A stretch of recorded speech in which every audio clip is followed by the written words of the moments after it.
want to change some of my friends. Some of my friends I wanted to change because I wanted them to have better lives and not have all these consequences and stuff. And a few of them, some of them are not rough, but some of them are rough. They grew up in rough conditions and they do things that I would never do because I'm just like, whoa, that seems like a rough life or like a hard way to live. But one friend especially takes it in stride and he lives in a crazy way, but he seems to like it. So I'm just like, okay, do it, buddy. Yeah. When you But see that, do you ever feel like the urge or to want to talk about this? Like when you see sometimes those moments with your friends, or not really? no, I don't. I have no Yeah. urge to talk with them about this. If somebody's not interested in this or doesn't have, if you're 48 years old and you've never encountered this or never gone towards it, I'm not gonna try to get, I'm not doing that. It's this stuff is so touchy as it is and so hard to deal with, and it's like I'm not putting that in anybody's mind if it's not there, because it's rough. I mean, it could be rough. It's rough for me, and it's not easy to look at this stuff, as we all know. So I'm definitely not gonna try to convince anybody. Some of my friends, one especially, I used to try to really help and really get in their business and be like, no, no, no, no, no. And it just became so painfully obvious that if somebody's not ready or wanting to, nothing you say or do, no matter how much effort you put into it, is going to change anything about their life, whether it's my mom or my friends or or myself. It's like if you're not ready, if you're not willing to really, really look, it's not you're not getting out of that loop. You know what I mean? It's going to play itself out for 99% of people. And it's okay. I mean, it is what it is. But when I was in my 20s and I was younger and less mature, I was really trying to. I mean, I would say I was more mature than most of them, though, at that point in time, just because of stuff I'd lived through. But yeah, I used to really try to, I like try to get one of my friends to stop smoking and drinking and, making all these choices he was making and doing, and it's like now it's just like I would never do that now. It's just like I'm just not touching it unless he specifically asked me for help, then I certainly would. But as far as interference or inputting myself into a situation, yeah, I'd never do that now.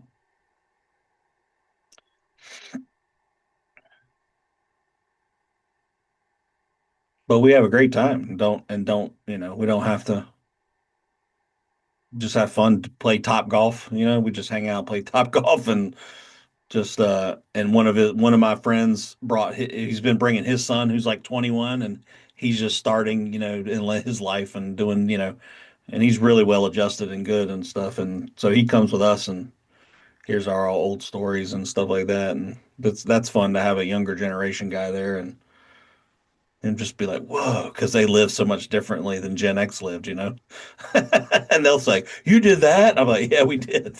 We sure did. That's pretty cool.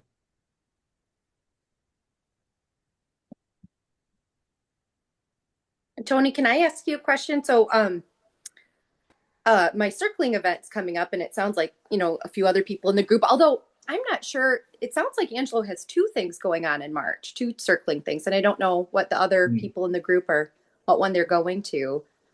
Um, Are you but going to his house? no, I think it's like an Airbnb or something, or I don't Uh, know. I had to pay for a room because I'm out of town, but hmm. I don't think it's his house. But Hmm. anyways, I've been messaging you some in the group and, some stuff about doubt and some, judgment and that kind of thing. And I'm going into the circling thing, not really knowing how it works and whatnot, but I need to be prepared well, like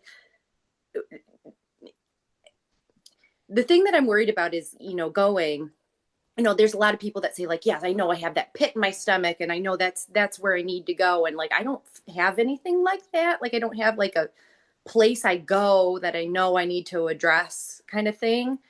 So I don't really know. I want to go and get the most out of it, but I'm like, I don't know. Should I address doubt? Should I address judgment?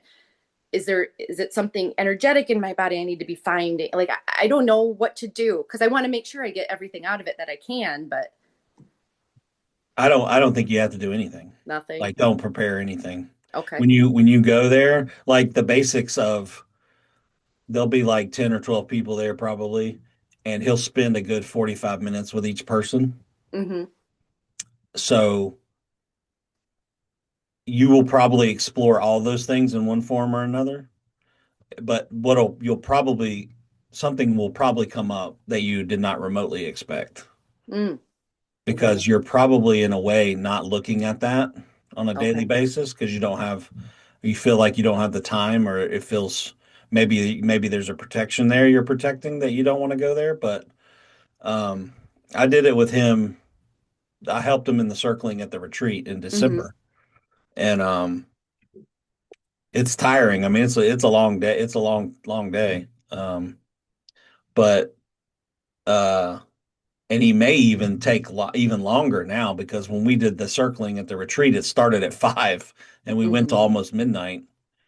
Um, after the whole day that we already had, so it was like, woof, that was a long day.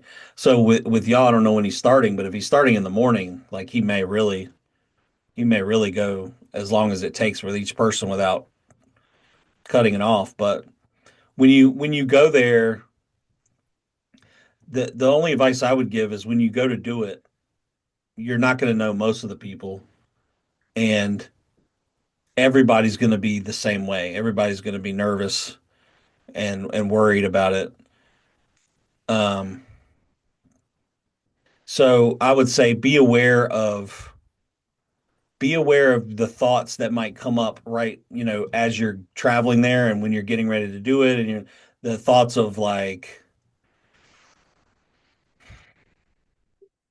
just dive in. Like don't let any of the thoughts, because it is a very rare opportunity to be that Right. private and to have that little amount of people around and to have his attention in that way.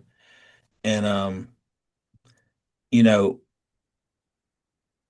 he's real good at it now, and he'll ask you questions, and he'll open you up in a way that you're not realizing he's doing.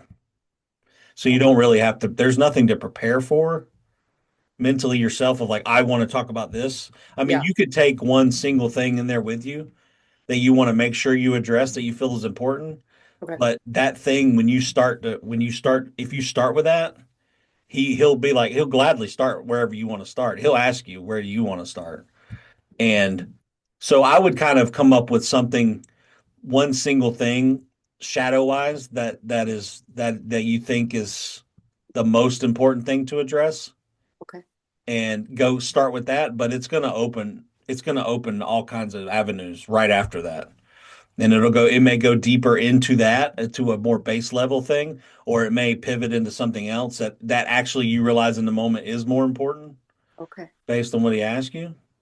Okay. But the only thing I would say is you're going to have the fear thoughts of protection, and like, oh, I don't want to talk about that, or I don't want to go there. It's like, see past those and go in anyway. Just step right into it. Okay. Because if you do that, you're gonna, even if it's really hard, when you get done and come out on the other side, you're gonna be really glad you did. And Mm-hmm. if you don't, you're gonna be really regretful that you didn't go all the way while you could. Mm-hmm. And I'd be real interested to hear. You asked me in the privately about talking about it beforehand, and I think you should probably wait till afterwards Okay. and just see where that goes, and then see how it relates to the doubt stuff you've been talking about, Okay. and then we could talk about both at once, and then maybe you'll have new revelations about that too when you get done with that. Yeah. Okay. Yeah, I'm excited. I'm nervous, but yeah, I feel like I'm pretty open, but yeah, I'm just yeah, I don't want to hold back like you said. So Yeah, yeah. When is that? Is in March something? yeah, I think it's like March 19th is the one but apparently I saw on YouTube that he has another one going on right before it. Like this was the first one that he announced. Yeah, mine is the weekend of yeah, March 21st. But I think he's got another one the week before or something. Oh, okay. So I don't know. Yeah, I don't know if I think there were Sam and Lisa in the group. They all mentioned that they were going, but I don't know which one they're going to. So I think Lisa's not participating. I think she's just helping like I was helping. Oh, got you. I I think. see. See, I didn't do it myself. I was just there to Yeah, support and like do whatever people needed, whatever Angela pointed me to do. got you. But yeah, I mean it's like a big wall of nervousness and doubt and fear at the beginning, and then right after you step into that, it evaporates. And when you're in the midst of doing it, you're like, if I was you, I wouldn't go first, but I would go earlier. Okay. Like I wouldn't go first, but I would go like third or fourth Okay. because the first you can see how he does it first or second, and then there's a couple people under the belt, and that makes the whole group relax. Then Hmm. everybody sees, oh, okay, this is what we're doing. This is okay. This is not bad. And then, but if you wait too long in the day, your energy will wane a little bit and you'll be I see. tired. So I think maybe go like third or fourth and try Okay. to really get in there in like the late morning section, Got like you. either that or right after lunch or something. And that strategy wise, that's what I would do because you have that energy, but you let a little bit of it off of that nervousness, but you can dive right in. And some of the when I did the inside circle, I noticed at the end of the day, some of the people just wanted to get it over and they didn't go as deep as they could have, because they were like, oh, it's over. I want to be done with it already. So, yeah, I think with such a small group, I think he'll just get people to say, I'll go next. So I think if you jump right in, you could get the third or fourth. Um, I don't know which one of y'all two were first, so whoever can go. I wasn't paying attention. Sean, I was just going to comment on circling real quick. Same, but Yeah. yeah. Oh, go ahead then. Go ahead. Okay. I think Tony actually already covered all the things I was going to say. And a lot of this is sort of secondhand from talking with Sam, but I got some time to really chat with him, and he's gone to many different circling events and really been studying this. But I've done some of it myself as well. Um, yeah, I think Tony covered it, but the things I just wanted to also emphasize is consent is paramount and first and foremost, that there's very healthy encouragement of, to go towards uncomfortable things, but there's no touching you if you don't consent to it. They want to make sure that you do feel,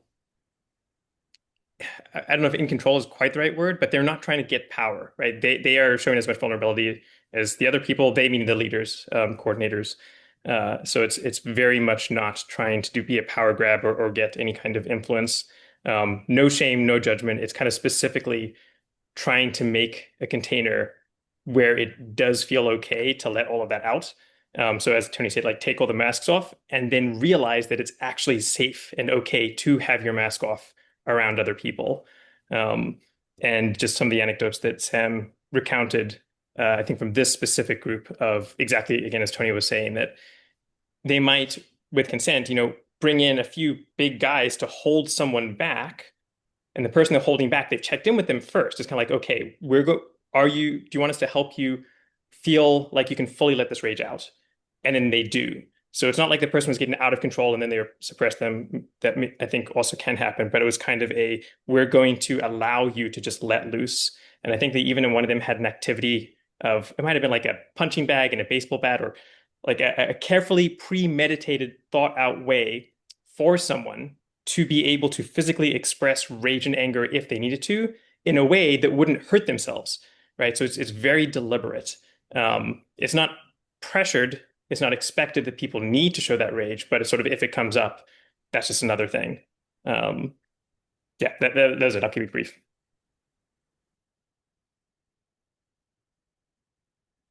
Thank you, Sean.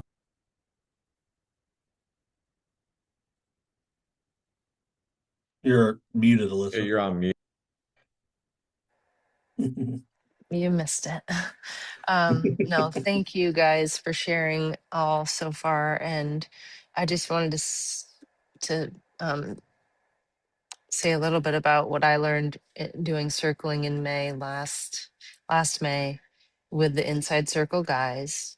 Angelo was not in my group. He was running the retreat that day. But from what you expressed of your concerns, it kind of made me go back and remember some things about the experience, and above all, I would say it's a completely compassionate venture. I mean, they're not doing it for any other reason, I don't think, but that I mean, they're kind of like, for whatever reason, the way that their conditions and their lives have gone, they have learned this skill, and they have this understanding, and they have the ability to facilitate that in others. And like, it's the most compassionate thing they could do is put themselves out there day in and day out and do this hard work with people, because it's taxing on their bodies, it's taxing on their systems as well. And they're really practiced at, I think, at uh,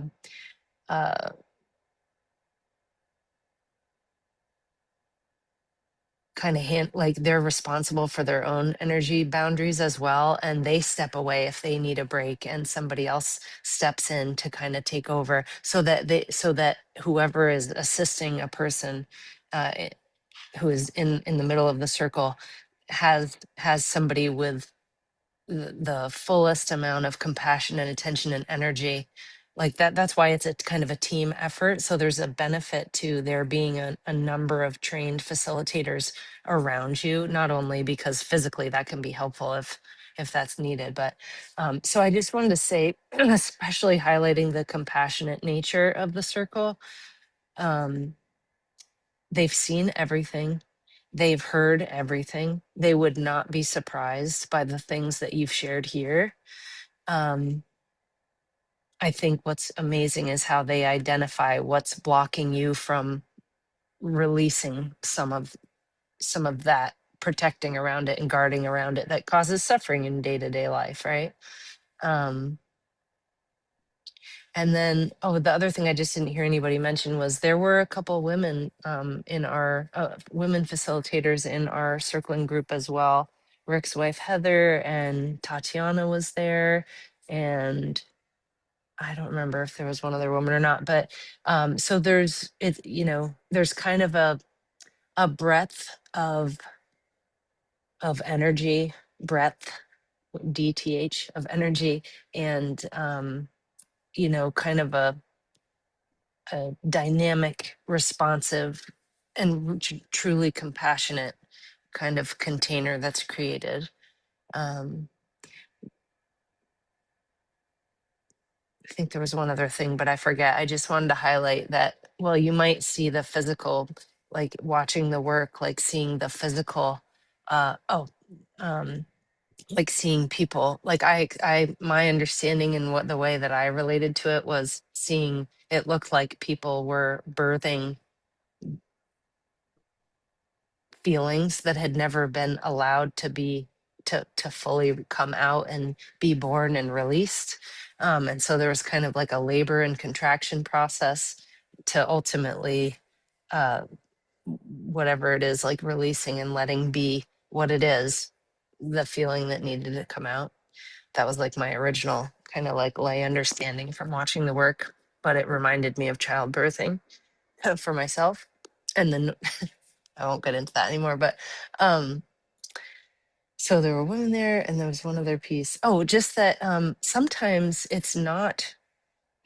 it's not a harsh uh pushing type of facilitation that's going on. Sometimes there's a soothing, mothering, like a gentle, uh,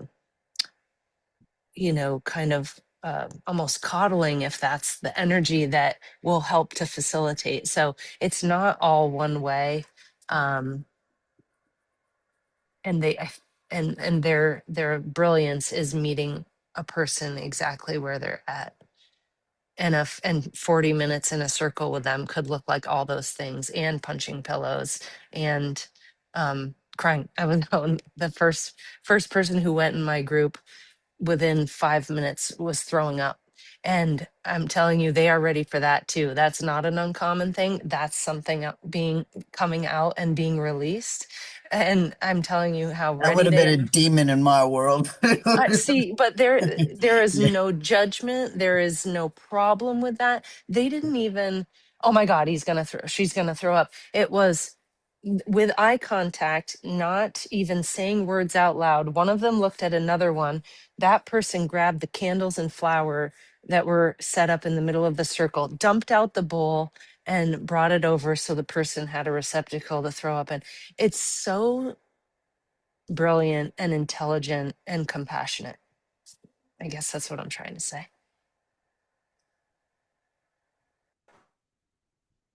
Yeah, they're not winging it at all. They've developed the process for everything, in one form or another over all these years.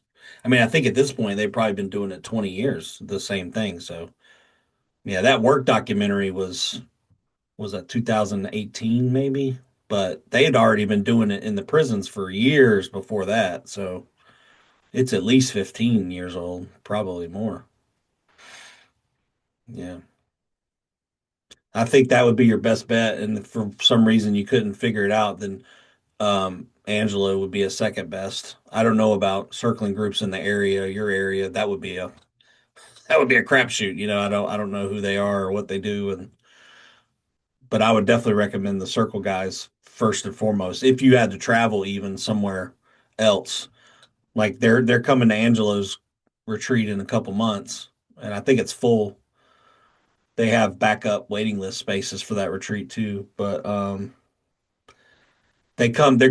sure they'll probably come again next May as well. So if you wanted to come next May to the Angela's retreat and do that circling, you get a full day of that. Um, so you could try to plan on that too as well. Whatever you think. I don't think you'll find a safer place to talk about the stuff you're talking about than something like that. Did I answer all your questions, Kara? I mean, did they answer you? Yes, no, I'm glad that we talked about it. Thanks for bringing it up. Yeah. What are you gonna do while Kara's gone, Byron? You gonna party? Yeah, I'm gonna work. He said, That's my "Yeah." form of partying. It sounds Yeah. like party. Yeah. Oh yeah. Yeah. All secrets here. I guess I just commenting on the circling, and I have not done any of that. Um, and I guess there's this sort of like self-assessment that I have, which I get can probably have a lot of beliefs and thoughts intertwined with it. But um, I feel that, there are, I mean, there's certainly, things that I have, and I've mentioned this to you before, like these feelings of shame, and abandonment that I've felt in my life. And I guess there's a part of me that feels that, when those emotions come up, yeah, they are uncomfortable. Um, and while I don't think I've clearly seen through them, like I'm okay, with them being there. And I guess, really my question is, should everybody do this inner circling thing? And and I'm not hesitant to necessarily do it.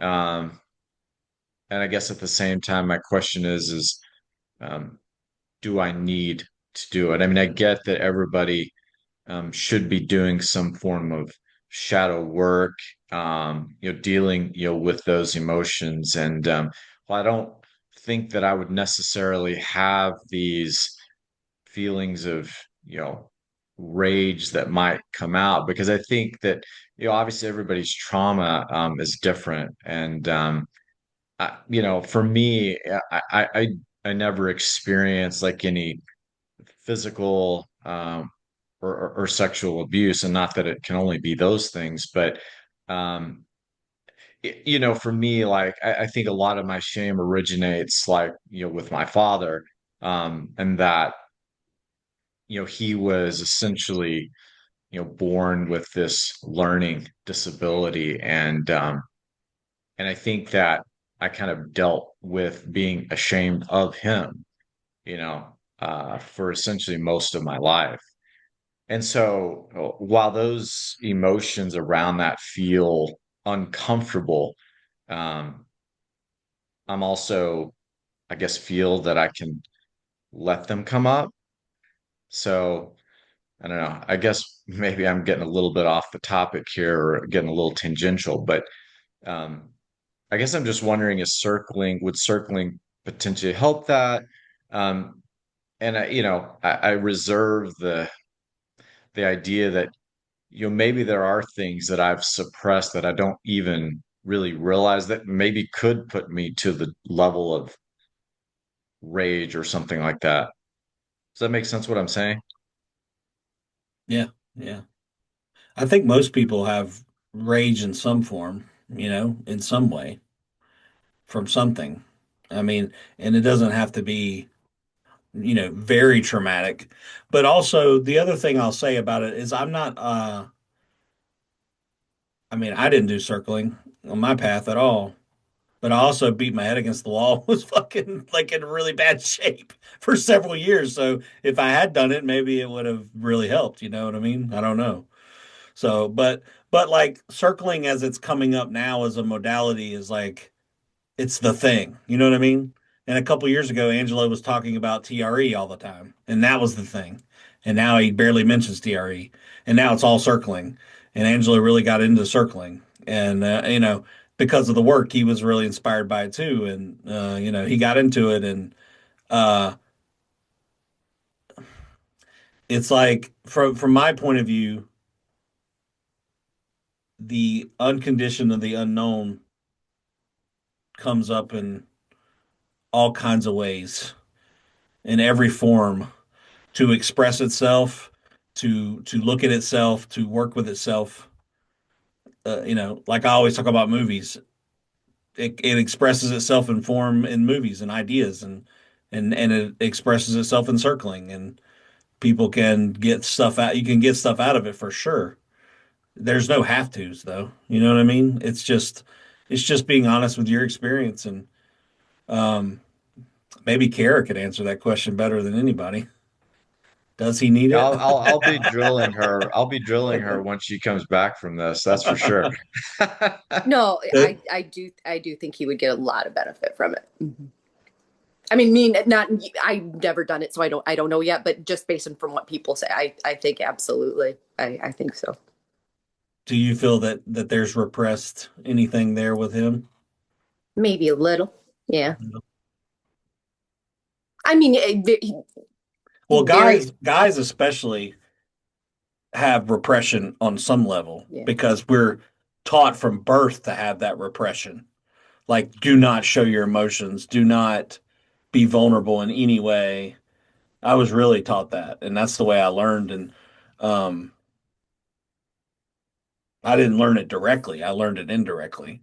But yeah, I mean, especially older generation guys, Gen X guys, Gen X, the young Gen X is when they first started talking about, you should be vulnerable. But even then, it was still like, no, don't do it. And then, sort of like the young millennials into the Gen Z era is when it really started being like, oh yeah, go to therapy. And it's almost like they're taking it too far. Everything is trauma now. Everything is I've owned my badge and I'm mentally ill and I've got it on my internet bio that I'm mentally ill. It's like, now it's an identity. It's like whoa, whoa, whoa, slow down. You're going too far the other direction. you know. So it's the stuff is so the all of life is like a high wire act. It's like you can take anything that's right there as a neutral thing and you can turn it into an identity, or you can turn it into, you know, it's like, should I or shouldn't I do it? It's so trepidatious to know, you know what I mean? It's like it's all like right there available, and it's how you view your life and your beliefs about things that, so anytime we're talking about should or shouldn't do something, it's like there's no absolute should or shouldn't. Like you absolutely should. It's like I could be like, well, yeah, I think it would be certainly helpful, and I would never tell a man not to do circling, though. You know what I mean? In some form, because I think we really need it. Females are really open. Most of them are open to their emotions, or they feel a lot more than we do. We tend to be logical, trying to solve problems up here, trying to solve their problems when they just want us to feel what they're feeling. And we're like, whoa, I gotta fix it. And you're like, I don't want to fix it. I just want to feel it. And we're like, and it can be a good combo, but it can also be a sticking point. So I think every guy no matter whether you're gay or straight or trans or anything, any guy that grew up in any kind of way from a young man's perspective, no matter what he's become now, has got that repression, and that rage more than likely. Uh, so yeah, I mean, I think it would certainly help, but also that's why I would say the local circling groups, you don't know who's running. I don't know who's running that group. You could have a man who's running that group who shouldn't be running that group and doesn't know what they're doing. I don't know much about circling myself other than seeing what I've seen. And I saw the documentary a few times and I did it for a day and I dived in that way and I could say wholeheartedly that they would be good. They would be good for you, Sands, for sure. And I mean Byron certainly. The stresses you have as a doctor and the way you have to do stuff and the way you're not supposed to the way we were raised. You're close to my age, so I know you come up in the same era I did and um yeah, I mean I definitely think it could be helpful. Yeah, I'm going to do it. I just not sure when, but I do want to do it. But even if you couldn't do even if you never found a time for an inside circle, but Angelo's circle was available, then I would do that as well. I mean, he's very patient and great and when I helped him with it,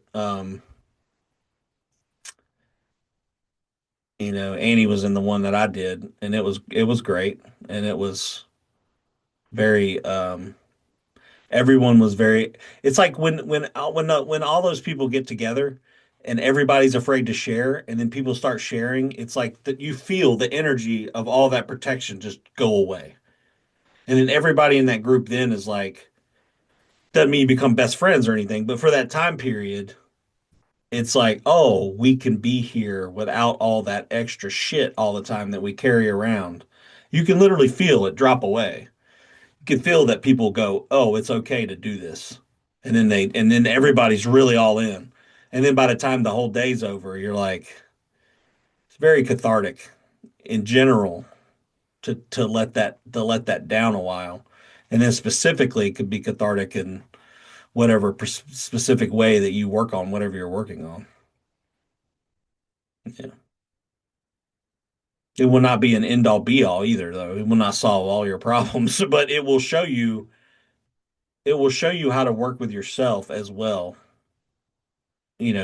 as going forward. And if you had something really traumatic that needed to be let go, and you had a rage out, Sands, and it's the first time you were ever allowed to do that in a safe way, you'll unlock all kinds of beliefs and all kinds of seeing things that you might even be able to drop right then and there forever. That one thing that you're talking about, that religious demonic type stuff, that belief that's still there, even though you've done all these therapy, there's something grabbing still, holding on to that. And with the permission to release that in a place that doesn't have those beliefs set up as a framework, you could have a major release there that could affect you the rest of your life for sure and could make everything else way easier to deal with. It's like, who knows? But what I'll say is that thing is the perfect setup of conditions for that to happen. And you won't get that in another place. So, if it was ever going to happen, it's right there. And then the only responsibility that you have is to be willing to step into the fire and give it and give it. You can't, like I told Carrie, don't plan, no strategy, just be willing to be open. And when you see other people being open, it will allow you to do that. And like I told her, her group is small. If you went to an inside circle and there was 25 or 30, I would maybe do it 7, 8, 9 people in. That would be still middle of the pack. And that would give you, oh, Jack's here. That would give you some time to get used to you know, how it starts and to see. Yeah.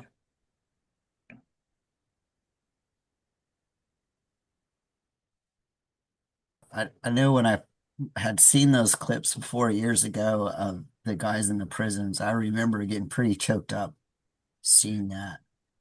Yeah, it's I it's can it's feel amazing. I can feel those guys in the prison. Many of them don't belong there, or Some of They them made a didn't. bad decision one Oh, they made it. time Yeah, made one bad based on decision. conditions of Oh, their grown-up life, and it's like, how can yeah, you judge them? It's like uh, we judge criminals all the time, and of so course, bad. yeah, they do horrible shit to people, and they should not be just allowed to be walking around either. But at the same time, it's like they deserve to have, for what was done to them, they deserve to at least have something like that that helps them understand why that happened. And the understanding to me is what really can change things for those people. And that's why some of them have gotten out, because that understanding has calmed those storms and separated the conditions that created that monster in the first place. So it's not that any of them are actually a monster, right? Because they're all the field just like we are. But the conditions of their algorithm that created that thing, that's why the judgment can be even against horrible situations where horrible people that have done things, horrible things. It's like it's not horrible people per se, it's horrible conditions. And if those conditions can be looked at and released, then that F5 hurricane can go down to a tropical storm and be, it's like it does erase a lot of judgments. Um, yeah, I mean, I definitely think you should do it. I think any man should do it at least once. Any man. I mean, I think it's great for women too. I don't want to say women or not shouldn't do it or they don't have I'm just saying from a man's point of view, I think men should do it for sure. Yeah.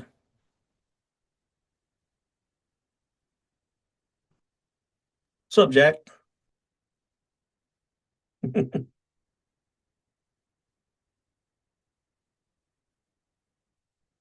Yeah, Annie or Sean.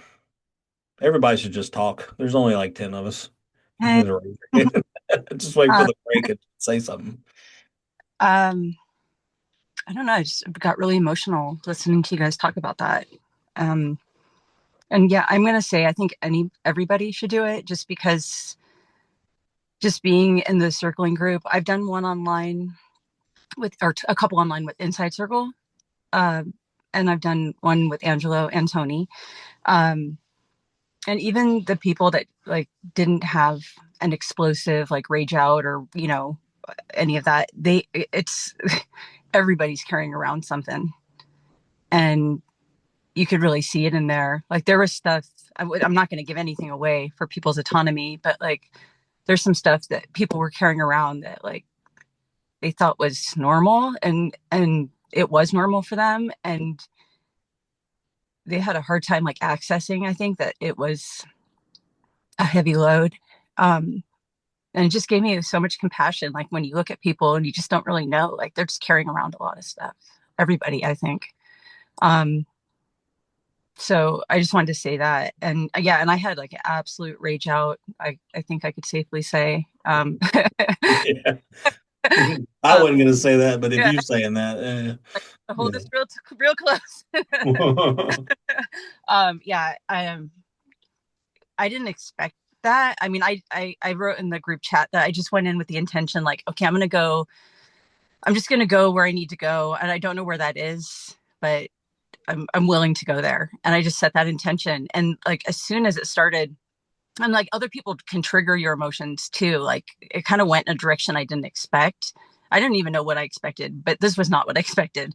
And I felt like as soon as I started talking, I don't know if this is accurate or not, because but I feel like as soon as I started talking, I just like started to like go to this place like it went right past like my thinking mind or anything that I could hold on to, and it just went to this like deep despair and absolute rage.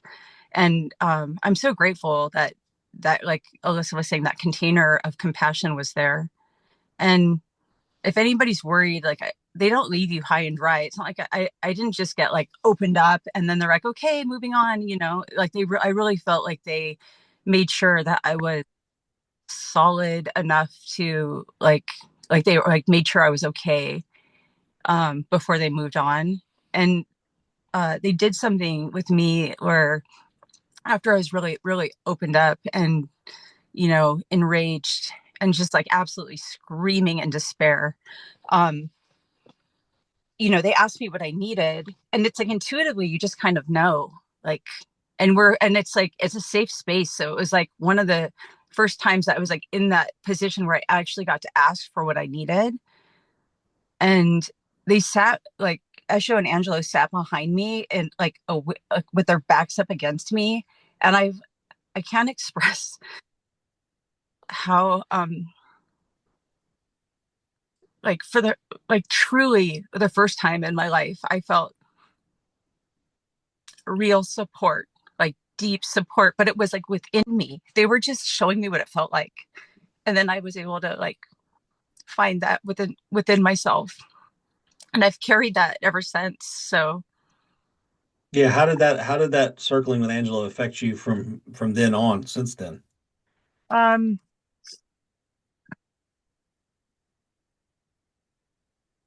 well it one thing is it like showed me like I could go to those places Hmm. and I'm okay. And then it showed me like I didn't it kind of it showed me how to work with that part of those parts of myself, and I could draw on that support because as I said, they just showed me what it felt like. They can't give me that. I have to find it within. And I literally felt like during that session when they were sitting behind me, this like it was almost like I felt my inner backbone for the first time. Like I felt, and it felt solid. It felt like this like solid force within me.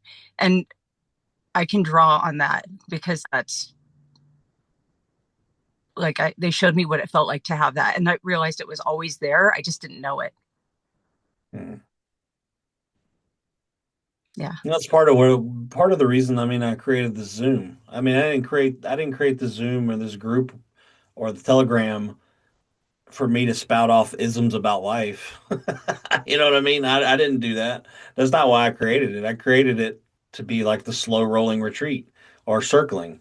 It's like that people that talk, each week and continuously remain in contact, even if their relative lives, they don't see each other and in their lives on a daily basis.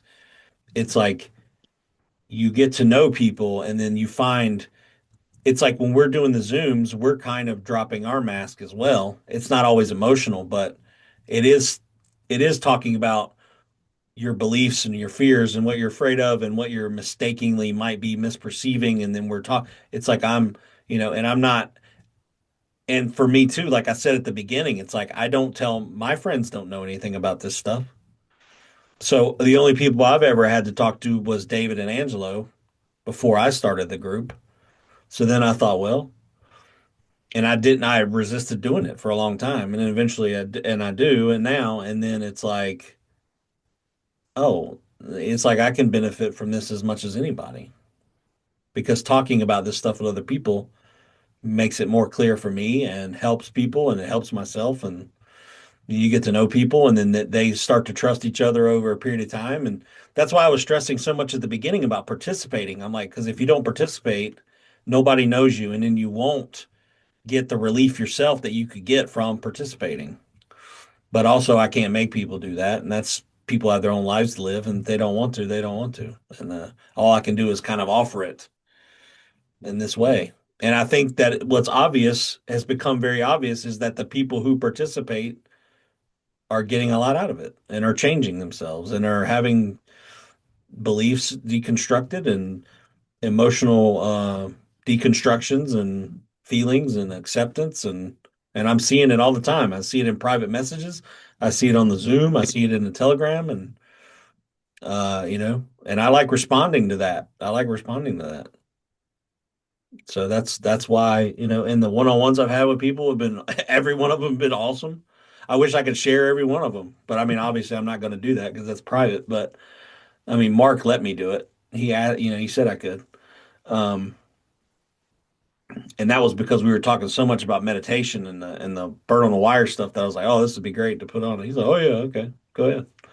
Um, but everybody that I talk to in one-on-one, every person has great stuff to share from their own perspective. It's like reality is another, it's like you're another perspective of reality sharing something. So, and it's experience that you've lived, and it's like everybody's got, you know, good stuff to share if they're not wearing a mask, if they're not trying to be conceptual hero and try to nail this down into some, but if you're just honestly, authentically expressing your hopes and your fears and your perceptions and misperceptions, and then we work it out. That's all I ask, you know. But if somebody's posturing or if they're wearing a mask or they're trying to be whatever, then you're not going to get anything out of it. It's that simple. And if you want to stay in victim mode all the time and never get out of that, you're not going to get anything out of it either.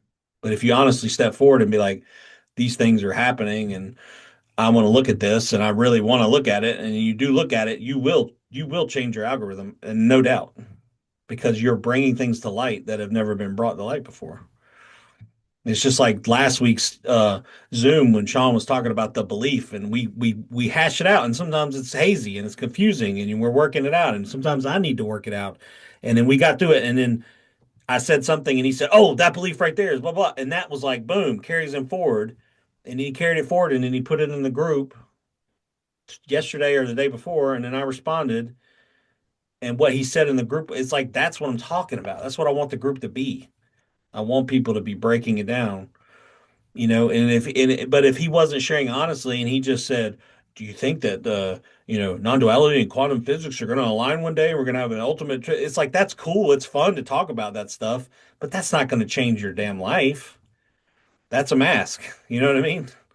That's a mask. And I'm not like that. I'm gonna rip your fucking heart out, bro. Let's go. You know what I mean? And it feels and it hurts, but it also feels good. It's like, oh, I'm doing something honest here instead of just walking through life with a mask on. It's like that's honesty. That's authenticity. That's the only thing I want. Like my number one rule is authenticity for everything I do. So I don't bring any kind of enlightenment here. I just bring authenticity. And then that's like a sword and that's pointed and that's like and if people participate, they'll get so much out of it, not because of me, because they're authentically relating. They're not putting the mask on. They're not trying to pretend they know more than they know, or they're not trying to be a transcendent being or any of that shit. You know, it's not any of that. It's just authentic expressing. And if you authentically express, you're going to get authentic things back from the universe. And it's, I mean, I don't even have to tell you, the evidence is right there. What you expressed earlier, Sands, about your religious stuff, that's honesty, that's authenticity. And then we talked it out. And now you might do it or you might not, but at least you know. Now you can authentically move forward. And then if you do have a retreat and you come back and be like, whoa, this was blah, blah, blah, blah, blah. And then now these beliefs don't bother me, or now I know what to do here, then the seed of that was planted today. And those conditions carry forward and boom. And you wouldn't do that without authenticity. If you kept it to yourself and didn't participate and didn't do, then that would have never bloomed. And that's all I want. That's all I try to do here, you know.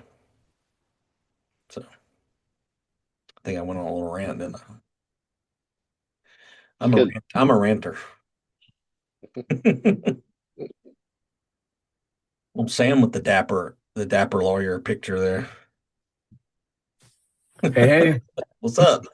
hey, just getting here. Sorry. Zone change and Pacific time early, you know. We were talking a lot of shit about you before you got here. You got Oh, here good. We're done now, though. We don't have Oh, anything. good. Nice. Just kidding. We were talking about circling the whole time. You should have been here. Oh, yeah. Well, maybe you circled without me. Yeah. We were talking Sands was asking a question about it. We talked about it extensively about whether he should do it or not, based on some religious beliefs he had when he was younger that was hard for him. And a couple of people said, you should talk to Sam because he's been through a few of them and he knows. And Sean was like, how much it helped him to talk. And so maybe y'all could have a conversation at some point too about it. Yeah, I'd love to. Anyone who wants to talk about circling and that for sure. I mean, one of the things, I guess, since I'm just here, but I'll say is that it's almost like this stuff you can't control, but the unique people that are in the circle have this unique ability to witness and hold whatever you're carrying. It's uncanny how it kind of all works out in that way. The circling you just did, was it Inside Circle or somebody else? So I did the one I just did is called Jericho Circle. It's in Boston area. That's so the one I did before that was an incarcerated situation, but this one was outside. So it happened, and it was co-ed. So the first circle I did was all men, and it more incarcerated people. But then this one was co-ed outside. There were definitely incarcerated people, and this particular group, Jericho Circle, works with incarcerated prison, justice affected people, both inside the prison and outside. But anyone can join. They're not related to Inside Circle, are they? Mm-hmm. They're all the same origin. Yeah, they're Oh. James Healy, whatever his name is, that started Inside Circle. There's like three branch offs that all come from him. Just people trying to bring that work to other places is really what it is. What state do you live in, Sands? I'm right up the street from you, buddy. I'm over here in Carborough. Oh, are you? I didn't Yeah. know that. Yeah. Oh, wow.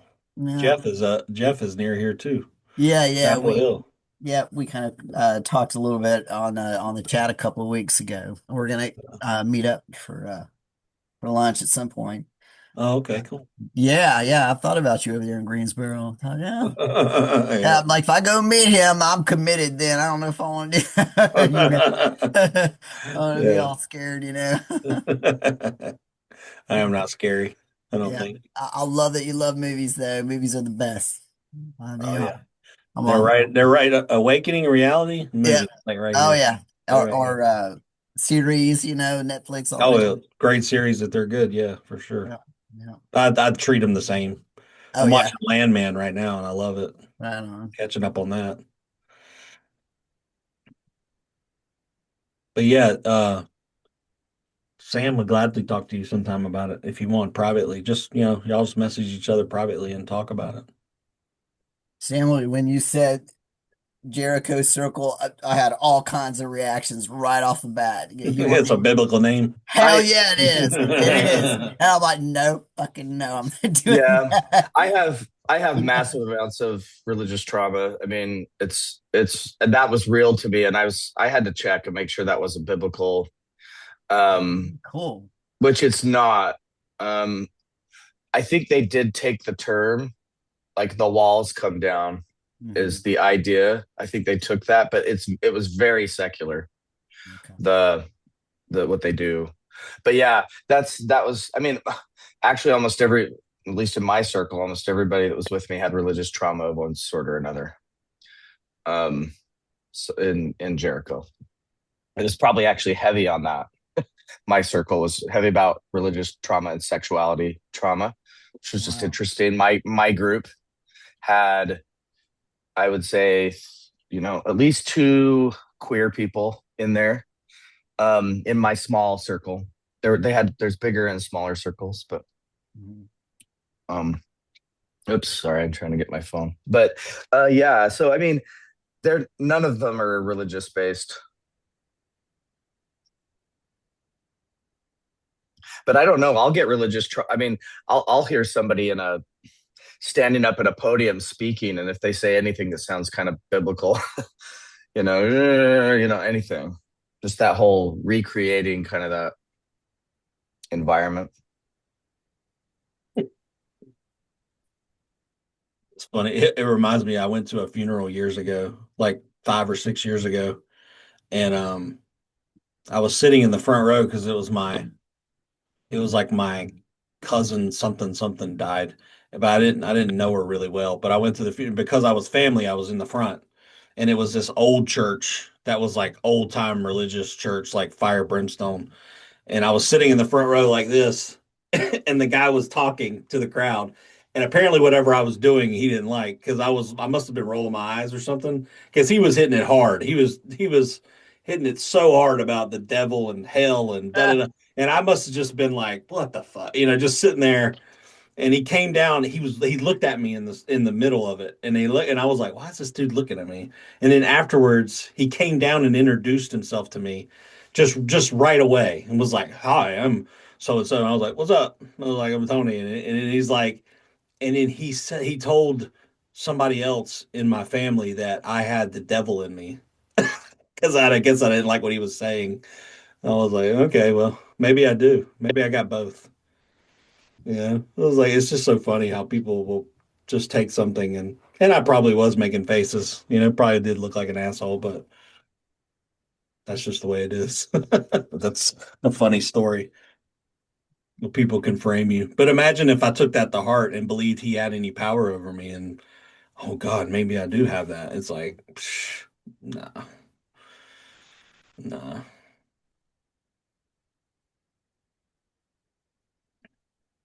That first awakening I had in my teens, that's destroyed any kind of thing like that could never hook me after that it was like, no, you're definitely talking bullshit.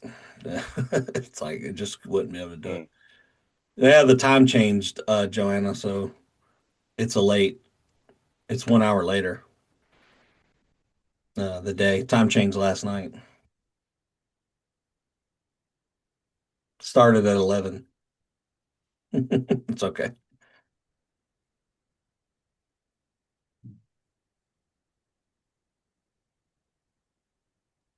Wow, I didn't even realize that everything is digital now, so all the clocks just automatically change. That explains why I didn't get the sleep I thought I got. There I you go. just realized You that lost an today. hour, yeah. Okay, I'm not crazy. Thanks, Tony. I was wondering if like it was going to be a big deal, and I was going to be sitting here like by myself for a while and be like, oh,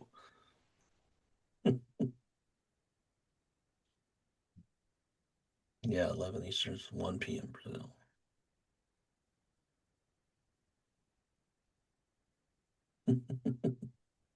How did y'all show up on time if y'all didn't know it changed? So That's what I'm saying. Like everything just updated itself automatically. I you just didn't looked at know. your So phone and computer my and was my like, alarms okay. changed, my watch changed, my like everything is just internet connected now. So it just handled it. But I was like, wow, I don't feel as rested as usual. AI will be running your whole life in 5 years or so. Yeah. Oh, that means we sunset's back an hour. That's exciting. Yeah.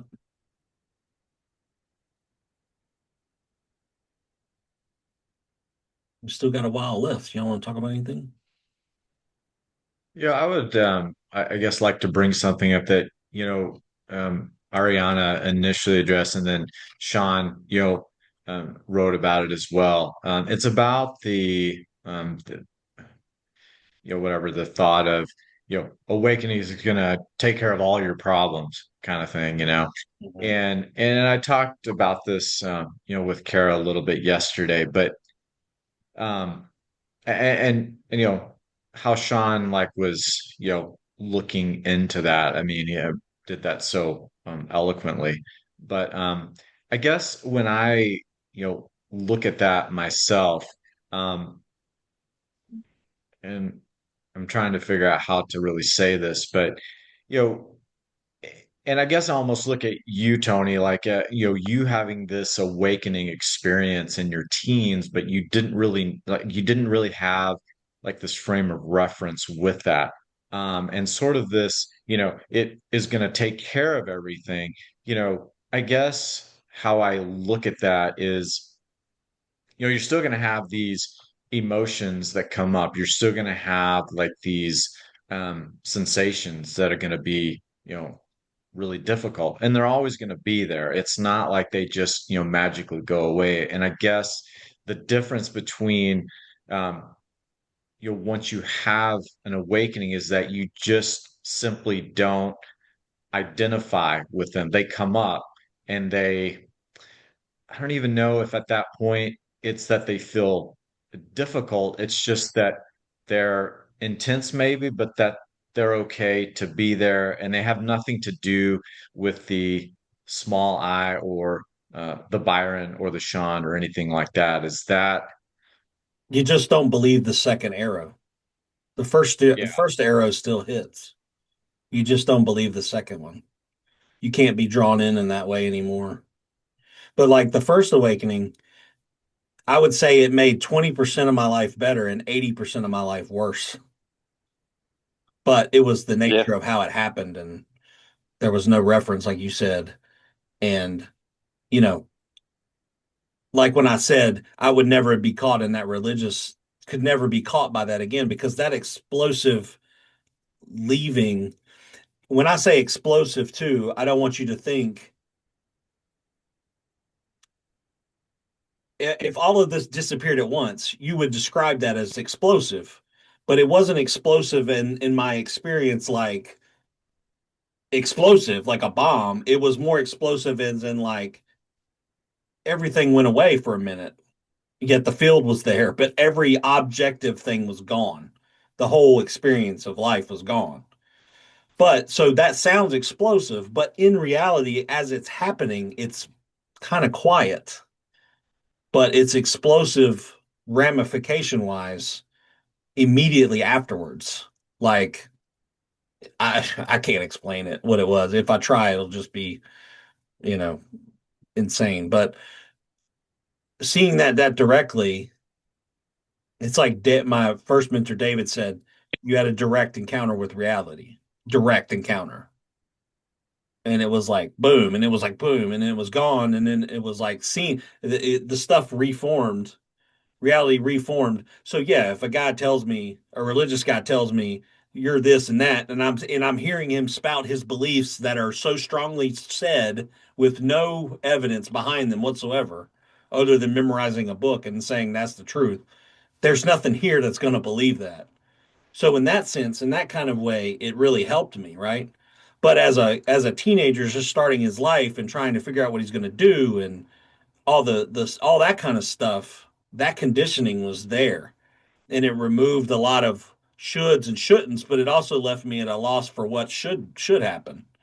And it was very confusing and very like, if I had a Zen teacher then or something, it would have been way better and I could have adjusted quickly, but I didn't have anything like that. And I don't know why.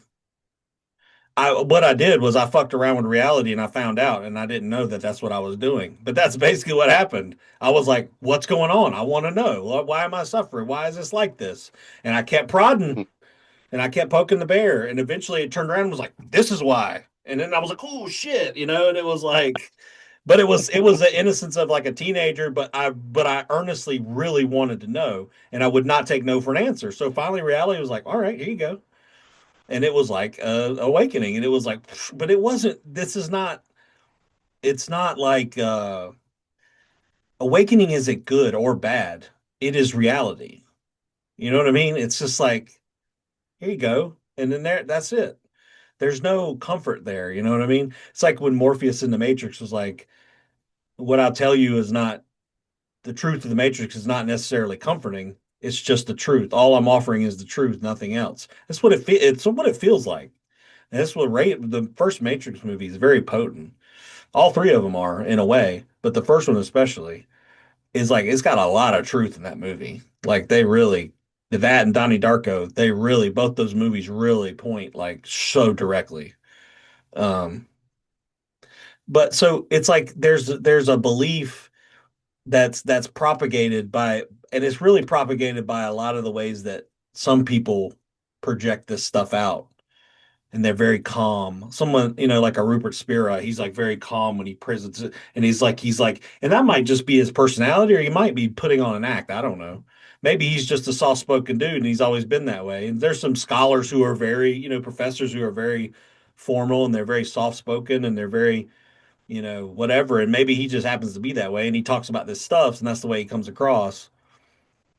But it can be like the awakening doesn't solve your problems at all. It just shows you the field that the problems happen in. So it shows you that you're that field, but the conditions that are still wound up still have to be dealt with. Now, it's like for me to say that it doesn't solve any problems would be a lie too, because it does.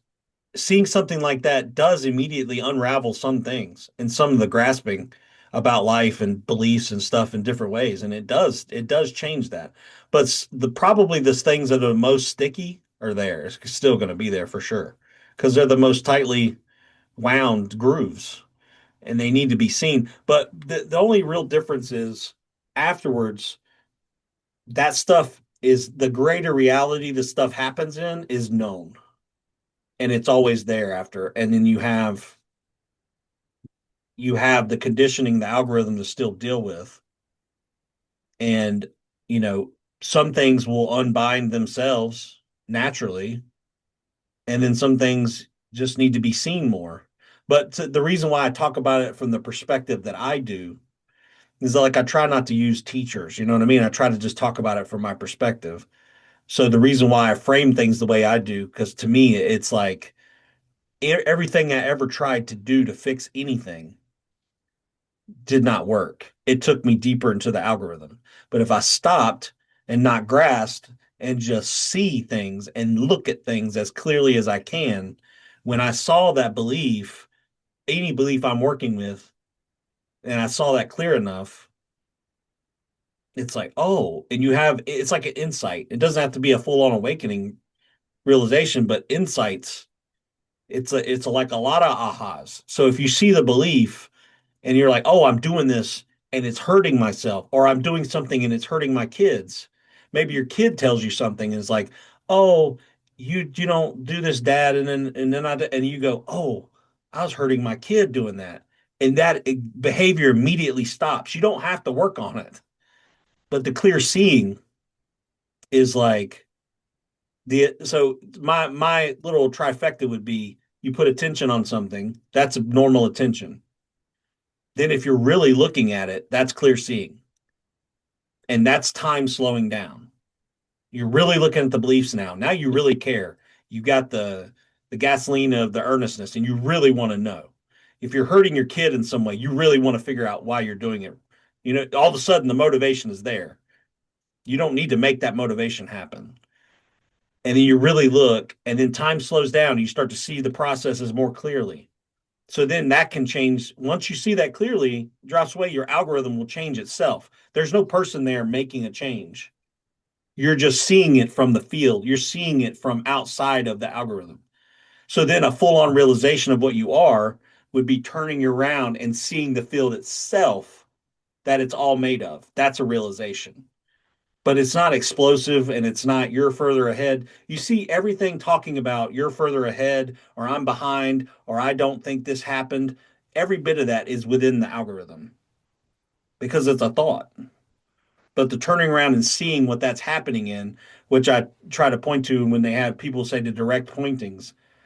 The direct pointings is they're trying to get you to see that. They're trying to get you to turn back and see the field, and then everything else is the algorithm and you can work. And I say and I break it apart from field or nothingness or rikpa or unborn or however I talk about it. I use a bunch of different words because I like all of those words, and I don't want it to be stuck on one word either, because then you can reify that as a concept. Like if I always talked about it as awareness in this, then you're going to reify yourself as awareness, and that conceptual lens of I'm awareness now is now your new duality.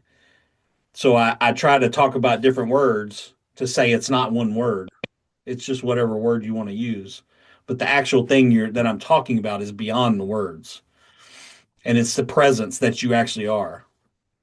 So to even say presence is a word. And that word is within the algorithm. It is a description of something that can't be described. So when I try to point you back this way, I'm pointing to the thing that can't be described.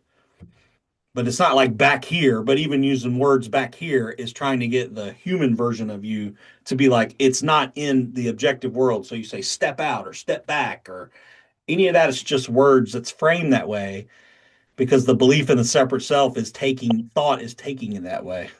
So that's why it's so damn tricky. You know what I mean? And then like, that's what Carol would say. I have doubts. Oh, these doubts are killing me. They're like, da da da. I'm judging myself. It's like judging. It's like the thought is judging itself. The algorithm is judging itself. The field is never judging itself. It's always there, allowing the judging to happen in. So if you're talking to yourself and judging yourself, you're always in that loop. So that I want you to turn around and see, And it, even saying turn around, see, it's like an implication that there's a human turning around to look at something, but it's not. So like the other day I was driving in the car and I told Alyssa about this and I was going to make a video about it sometime. And I'm the way I would describe my everyday experience now is like a flux. Sometimes I feel if I'm really engaged with someone, like a friend of mine or something, and we're talking or we're in person, I feel contracted. I can feel contracted. I'm never totally behind the eyes anymore like I used to be, but I can feel very much like right in this area. But then and it goes in and out and it's different and it's not dual and everything's there's no distance, but there's can be a little hanging here of here and now is what I would describe it. Something that's still here. But when I was driving the other day, I was driving to meet my friend in the movies, and it just went completely centerless. There was no here, so there was no reference for a person. There was just driving. So if you're driving as the field, like I noticed specifically as I was driving down the road and I was hitting the gas, and I heard the engine hum.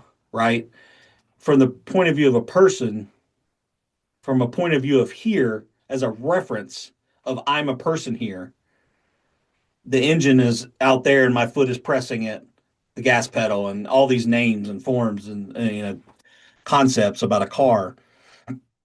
But when I hit the gas and it was centerless, that reverberation of the engine noise was just appearing in centerless experience. It was a vibration. It was an energetic vibration, which is really strange to say. But if you're centerless and you're just the environment, then every single sound, feeling, the touch of the pedal from my foot is it's just a sensation appearing in the field. And that's what it feels like could be completely centerless. And that vibration of the engine vibration, it comes up and it's like I feel it like right here. There's no person here. It's just the vibration of the sensation. And my first mentor David, his website was called Just Perception, because when he was centerless, that's all there is, just perception. The next perception, whatever the next perception is. That's what I care when I told you to do that practice with sensations where you just let attention, you be the field and you just let attention go to whatever sensation is coming up. You stop pretending you're controlling. We pretend we control what we're hearing or seeing and touching, but we don't.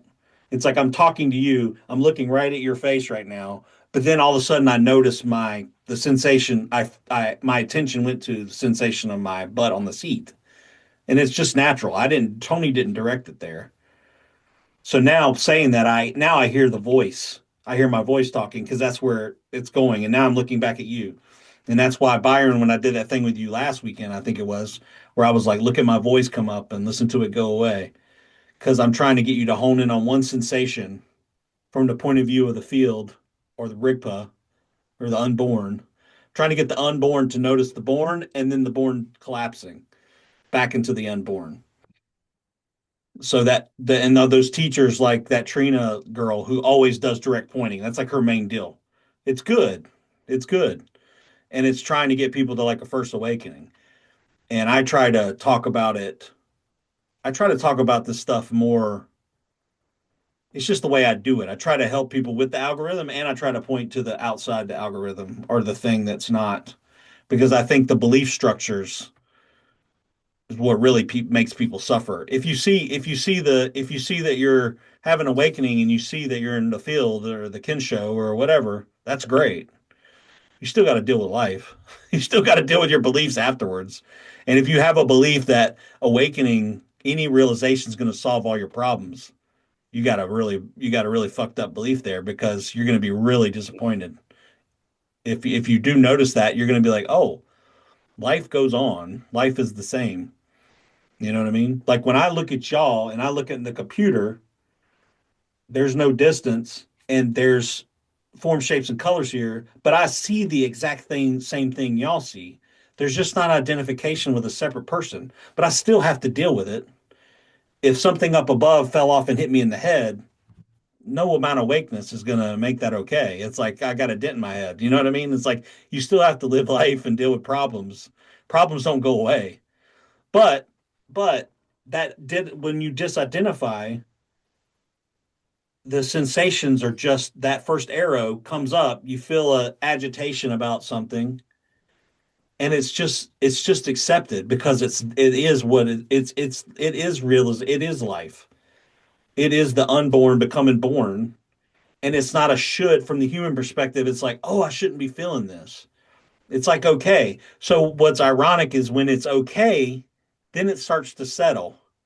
And then if you're okay with anything coming up, then it's like, I don't need to come up as much. Or when I do, the energy feels different. It doesn't feel, it's like all the resistance y'all have, all the doubt, the resistance to the doubt thoughts, the resistance to the emotional thoughts or the emotional feelings. The resistance is the problem. The resistance is the selfing. But if you drop that resistance, then the actual problems feel much less. The resistance is the pain and the suffering. You know what I mean? It's like, oh, I don't want that to be here. And then that feeling's coming up. And notice that, Kara, when you do the circling. Notice when Angelo starts pressing you.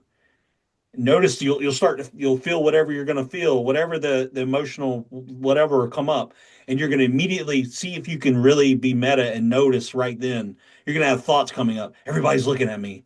Oh, this sucks, or whatever your thoughts are. That's resistance. And then Angelo keeps pressing you in the circling, and that resistance dissipates really fast because then you start to trust. You trust that it's okay then. You don't believe the thoughts. He's bypassed your thoughts a little bit. And that's what everybody's doing in regular life all the time. But when he does the circling, he bypasses. That's what the inside circle guys do so expertly. They say, yeah, that's fine. That's okay. That's there. How about this? And they lead you deeper into the experience. And he's leading you deeper into your energy. He's not even leading you into your body. That's just a construct. And Angelo may say, where are you feeling that? You'll be like, oh, I feel it in my shoulder. You're feeling a sensation, just like I talk about the engine vibration. You're feeling a sensation. The construction of the body is just there useful as a part of the game. But the sensation itself, where are you feeling that? I feel it here. It's there. You can't locate that for real, not if you really go into it, but you can locate it in the human mind of I have a body and it's in my shoulder. So just notice when you do that, notice those thoughts that'll come up and be like, oh, I can't do this, or oh, people are looking at me, or oh, this is embarrassing, or oh, and then Angelo's like, all right, tell me this, and then you go, and then when you release that resistance, you go real deep into the circling, and that's why it feels so cathartic because you have allowed yourself to go past the resistance into the actual sensation of what's happening. And then when people start the circling, everybody's full of resistance. Nobody knows what's going to happen. Everybody's afraid. Everybody's afraid that everybody else is looking at them. Everybody's got the same thoughts and the fears. And you get about 3 or 4 people in, and people are like, oh, okay, I know what this is now. You feel the resistance settle in the room. Then you feel people start to have a good time, even in the midst of hard, strong. The people start to feel the support system, and they start to feel it's acceptance. It's acceptance of what is. Oh, we're circling. Oh, we're all doing hard shit. Okay, now I can settle down and know that I'm one of the ones doing hard shit together. It's like when men go to war. You're fighting in a war. That's why they become brothers in war. They're getting shot at together. They're rescuing each other, dealing with each other. They may not even like each other, but there'll be a camaraderie there. Same way in fighting. Boxers, Muay Thai fighters hate each other. They'll be like, oh, I'm going to beat his ass. Da, da, da. They go through that energetic experience together. 10 years later, they see each other. They're like best friends. It's very strange, but it's really acceptance of what is. Circling teaches you how to be in acceptance of what is, even if it's only for that day in circling. But at least it shows you how to do it. That's what the important part is to me, is it shows you what it means when you don't let the resistance take over. So Tony, can I ask a follow-up? Yeah. So I feel like everything you're saying I'm doing, which is like noticing the thoughts. I'm at the point where there's so many beliefs that have been deconstructed. I'm like, no thought is real. Like none of them, no belief is real. And So like Nothing's real. nothing's, yeah. So The then it's emotions like, aren't real. so, and I'm in the, and I, exactly. And I'm in the field all the time, but also noticing the resistance, noticing the patterns. I guess the follow-up question is like, and I've done so much circling that I know that this energy, for example, is a whole bunch of beliefs or a knot of beliefs that have to be seen and kind of felt through. And I notice when I'm walking to work or whatever, there's all sorts of beliefs and thoughts that come up, and but I guess the question is more like, is there any control in this at all? Like when you're falling back, is it like I'm just literally watching a movie with, in a way, like with this character that I have zero control over what this character thinks, zero control over what's happening, and I'm just There's no central character. The character is more like it is kind of looked at like an actor. But see, to say yeah, an actor looking at a character or diving into a character knowing it's not real, Leonardo yeah. DiCaprio, no matter how good of an actor he is, there's some level, there's some part of him, even if he's wholeheartedly in it 100%, knows that he's Leonardo DiCaprio at a movie set. He just forgets or allows himself to, however actors do it, they allow themselves to. The more you can allow yourself to immerse and not get hung up in the thoughts about I'm Leonardo DiCaprio, the better your performance will be. It's Mm. presence. The best Yeah. actors are present, fully present in what they're doing, and they're inhabiting those characters. Mm. Like Gary Oldman plays Dracula. He is Dracula, but it's bullshit. It's not true. But when he's doing it and he lets himself believe he is that character, then he gets an Oscar. You get a great Mm. performance out of him, right? But of course, some part of him knows he's not Gary Oldman. And when they say he's cut, he might, I've seen videos of him doing that. And behind the scenes, he's like cussing. He's like, fuck, I got it wrong. He's like, then he's back. And, someone like Daniel Day-Lewis lives the character the entire time they're shooting.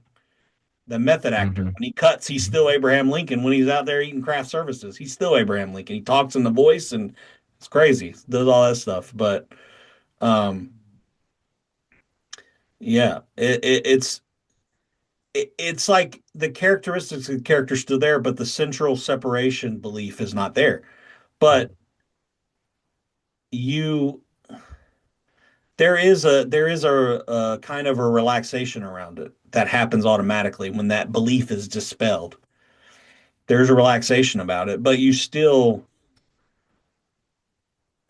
it's like there's a link missing and a space there. And now when the conditioning comes up, it's welcomed as a aspect of consciousness, so to speak, as opposed to looking at it from a person in a separate world, you know? And that's why there's Like, it's a weird dichotomy of, oh, nothing matters at all. And then everything matters so much in the moment it's happening, but then it dies immediately Mhm. and it don't matter.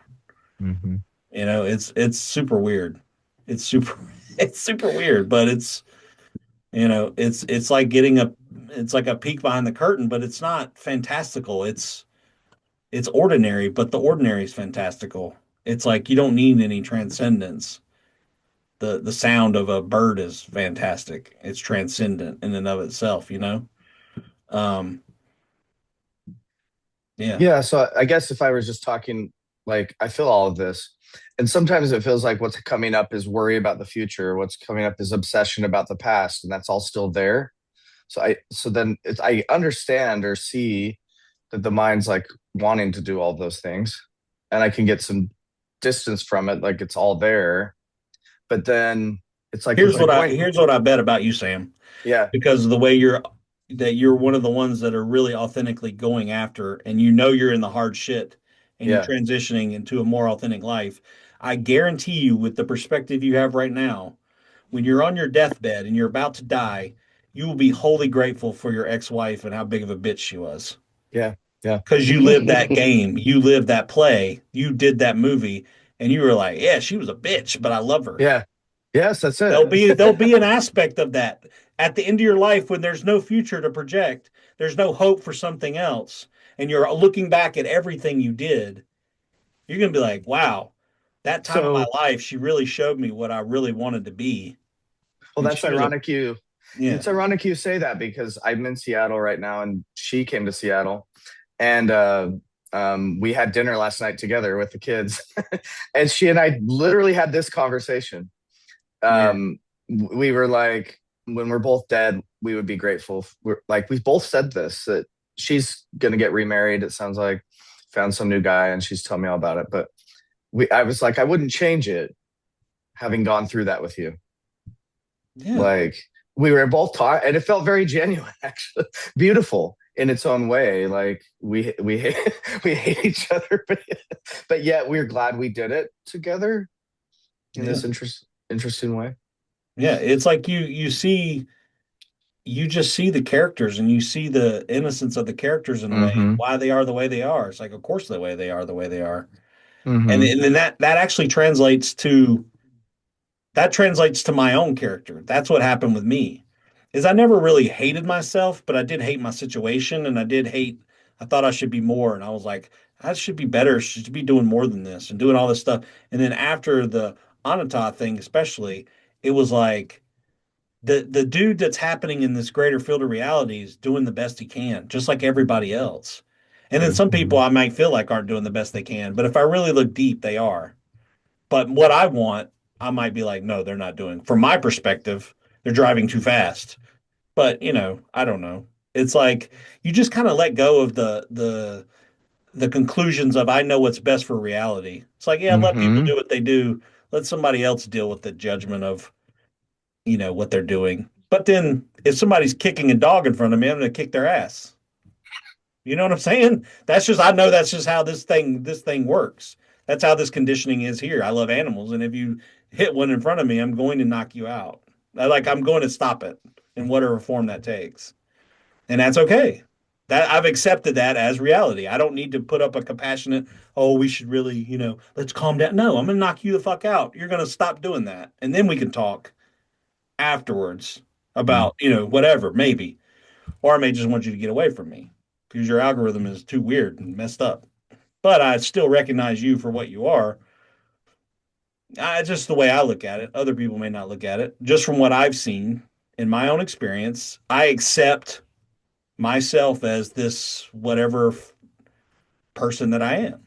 And I accept everybody else. But that doesn't mean I want to be around everybody either, though. You know what I mean? There's some people I don't. That's not me. That's not me, and you are never going to be. I can just tell, it's like your stuff is way too far away from what I want to be involved in my life. But it doesn't mean that I'm like you should also change. It just means I don't want to be around you. You know. I will say something that's isolating, which is like it feels like everybody is just spewing bullshit everywhere. Like Everybody's full of shit, dude. Everybody's full of shit. Mm. Everybody. Every single person is full of shit on some level. Because we don't know. We don't know. We don't know what this is. I don't know what this is. I just kind of accept that I don't know what it is, so I live with my weird imperfections and I kind of enjoy them now.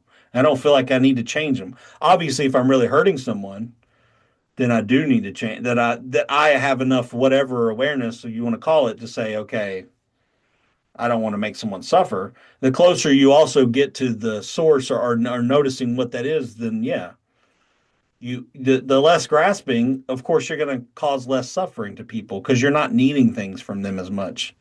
But you can still, say stupid shit and have conditioned things that you need to look at. And if your path is that you're one of the ones that looks at it, then great. Your experience is going to be a lot better for someone else in your vicinity, or your kids, or whatever, you know. But the moment you're about to take your last breath, every moment in your past is a memory, which means it's completely empty, like it never happened. It's only happening right now. When we cut this Zoom off, this Zoom is gone. Never happened. Not really. And we have some evidence. We got a recording, but it's still, when you watch the recording, you'll be watching it in what's happening right now. It's like it don't matter. It's like you can't hold on to the symphony, but you can enjoy it thoroughly the closer you are to the immediacy of it. Even the symphony that's your annoying ex-wife who cusses you out.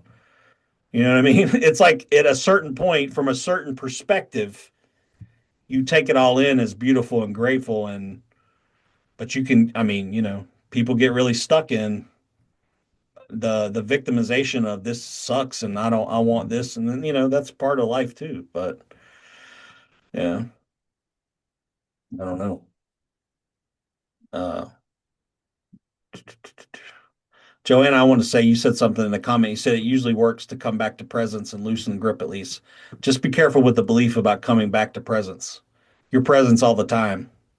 Think of it like a sort of like a lava flow, and it's like it's so hot that there's steam coming off, and there's images in the steam. The steam is being created by the lava flow, but there's no difference. They're not separate. It is a direct appearance of the heat. The heat, the hot ground creates the mirage. The hot ground of the field creates the mirage of a human life, but it's not separate and never was. So you don't think presence, you don't get back to presence. That's a belief. That's a belief that you're out of something. You're just in a thought loop that's happening in presence. I don't let people get away with those because I want them to see it right away. Because that shit can hold you up forever. Yeah. Anybody wants to talk about my summits? I got another meeting right behind this one, but I just want to thank everybody for your kindness. Thank you so much. All right. See you next time. Okay. Thanks, everyone. Everybody wants to leave now. I'm fired up. What the fuck? Joanna, your hand is up. Did you want to also say something? Oh, Oh, sorry, Sean. Can you guys hear me? yes. Yeah. I thought you had your hand raised, so I was waiting for you to speak. I had a comment, but I can put in the chat later. You haven't chatted yet, so I thought if you still have Okay. something to say. All right, thanks. Yeah, maybe Tony, I just wanted your vision on this part of my algorithm, let's say, that I'm just getting like a lot of it's coming up a lot. So I'm like, okay, we're dealing with this now apparently, which is like relational. When people express kind of traditionally negative emotions towards me, I get really nervous. It makes me very nervous. And so I've kind of realized I have different types of like thoughts that come up specifically. And that's funny. I will use the awakening stuff to like kind of be a dick to them. Like, oh, that's a problem. And that's just a thought. And that's just a belief and whatever, you know? Mhm. And so I'm realizing I'm like, since it's coming up a lot, like, and I've isolated a lot in the past just to like be able to like be, and now I'm like actively trying to go into relationship and be more authentic and like not run away from this stuff. So it's happening like on all fronts, like with everybody basically that I interact with. So kind of like any things that you see or you're like, yeah, okay, so I know this is going to happen a lot. This is going to come up a lot. It comes up on WhatsApp conversation. It also comes up in like in-person conversations. And usually, yeah, so sometimes I catch it and then I kind of try to breathe to not be in the thought loop and come up with something else to do, basically, which then is the next thing, right? Until I remember, wait, there's nothing that I have to come up with to solve the situation. But like that's kind of what I've observed until now. Do you like see anything or have any ideas, I guess? Well, I mean, there's a little bit of the Zen stink there. Like you already know that, right? Usually, like you told Yeah. Oh, you try to use awakening against them as like a weapon, which is funny. Yeah. But you know, yes. it's a I'm not protection proud and of it. it's a protection and defense. I was so keen on never being that person. Yeah. Yeah. Well, I mean, everything that you were saying in the group the last week or so is really good. I mean, you're really working hard on stuff too, and um, I'm not sure exactly what you're asking me about what you're saying in particular. Like, are you just tell me like reframe the question about what you're actually asking me to say. Okay.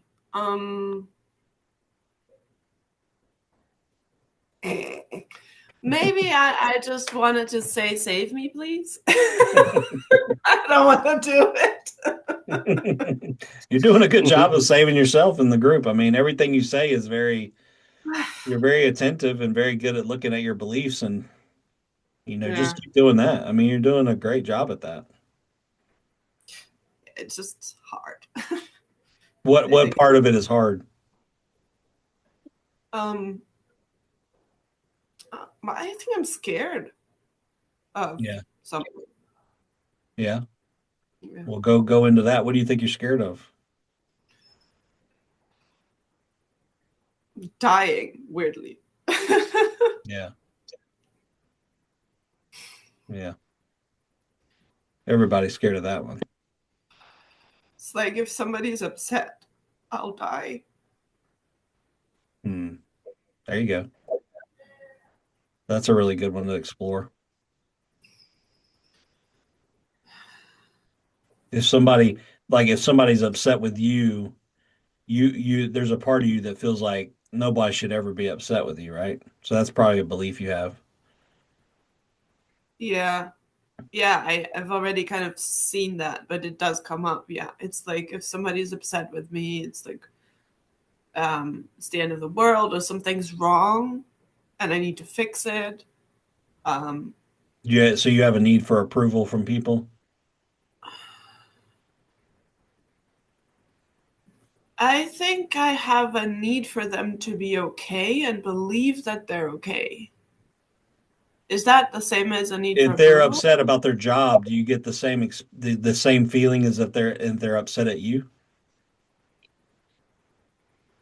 Yeah. The same amount? Yeah, no, maybe not. Probably not the same amount, but I will often still default to it. Won't feel as icky, but I will still default to like fixing it for them and like trying to tell them like what to do or something. Yeah. Yeah. Do you feel like you know what's best for people? Not really. I just can't stand that they are not happy.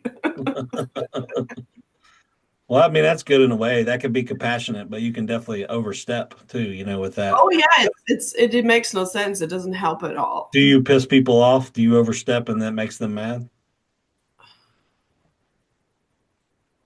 I think sometimes I've been surrounding myself with people who like it.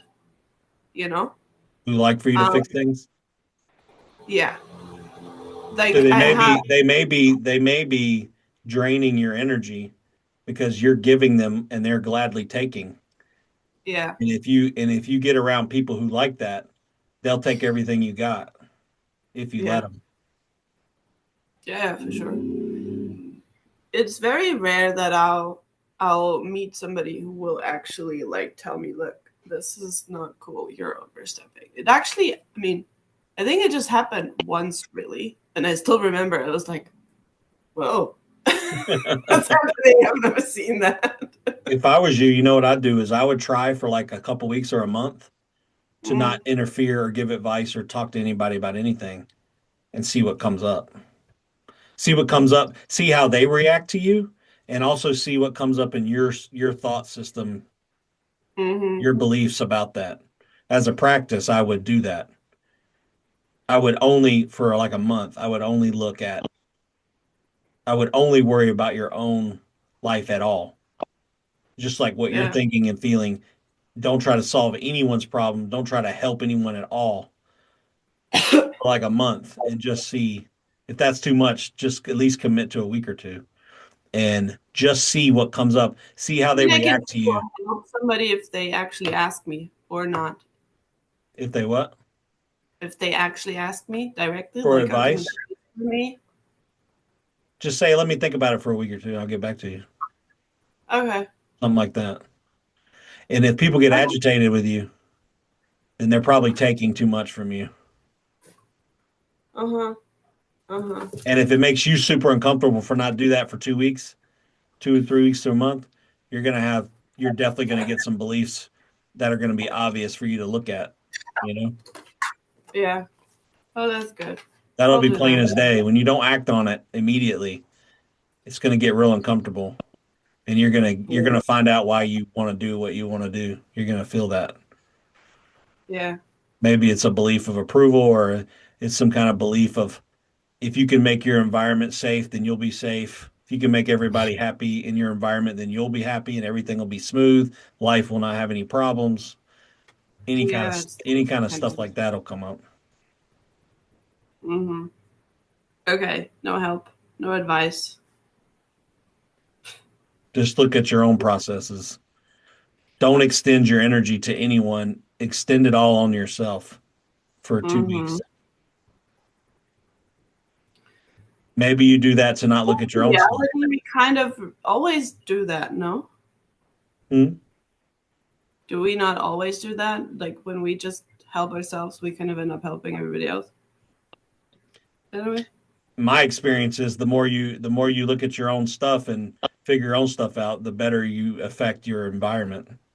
Yeah, for sure. Automatically. Because you're not grasping at them and you don't need things, and um you also find out when you get to that place of ungrasping, you also find out who's relying on you for their safety or their needs or happiness. And if you don't give it to them and they get angry with you or they don't want to be around you anymore, you've really discovered something about the type of relationship you had in the first place. Yeah. But I mean, I wouldn't make any conclusions about it now. I would just set that as a practice for 2 weeks and stay really open to what comes up. Okay. Yeah. So even if somebody literally asks, I'll just go like, oh, I'll need some time. I can do this later in a way. I mean, yeah, I mean, it depends on what it is. If they ask you to, help them do something immediate and you can do it, that's like, bringing groceries in. You don't have to be like, oh, I'm not helping people for 2 weeks. I don't know. You know what I mean? It's just like you have to feel into. No, it's about the, yeah, no, I think I get it. I'm speaking more like emotional or advice about their relationships, or Mm-hmm. you know if they're whining to you about their life too much and you're like, oh, you should do this and I'll help you do that, that kind of stuff. Energetically, think more energetically than physical. Mm-hmm. Emotional help and stuff like that. Yeah. Yeah, I've been, instead of like trying to tell them about their life, I've been trying to redirect into sharing about what I feel in the situation. So I talk a lot about like, oh, this makes me uncomfortable. And then they're like, you're weird. But I guess I can also just like not verbalize that. Yeah. Cool. Yeah. I Yeah, like just it. try that for a couple weeks and then put it in the group as you go, and we can refine it, refine it as Yeah. you go. Mm-hmm. Good. Thanks. Mm-hmm. Can I quickly reflect on that? Yep. So, a very sticky one for me that Sam actually helped me identify. Not saying it's the same, but just kind of it made me think of it, is a very, very strong peacekeeping tendency, and kind of found it through this same thing that you were saying at the start of noticing that I almost feel compelled to reassure people in my environment that other people being upset around me just feels like a threat. Even if I logically know I didn't do anything, or I'm not even sure they're upset at me, there will be some sort of concern, and there could be all these narratives that would spin up about why is it a threat, but even regardless of that, it just felt very threatening. Uh, and it was also very sticky because it is kind of, it's not uniformly good or bad, in that I can be very good at making people feel reassured or seen, and there's some pride around that, or I view that as a good thing. So anytime I try to kind of logically approach this, I just go in loops because I think like, well, it's not bad to make people feel good. And really for me, I'm still finding it all over the place. I had to completely just feel into it and sort of feel there's a difference between when I'm reassuring, or not even reassuring, but having someone feel seen completely unthreatened because I want to, versus when there's some sort of fear motivation, or I can feel that there's a compulsion of I need this person to be feeling better. So that's just something that this reminded me of. I can really help you out with these beliefs because I have no problem with any of this stuff. My problem is the other way. I'm a loner, so my problem is closeness. My problem is wanting to be that way. So with these beliefs, I can definitely help y'all. Maybe y'all can help me with those beliefs over time. Yeah, cool.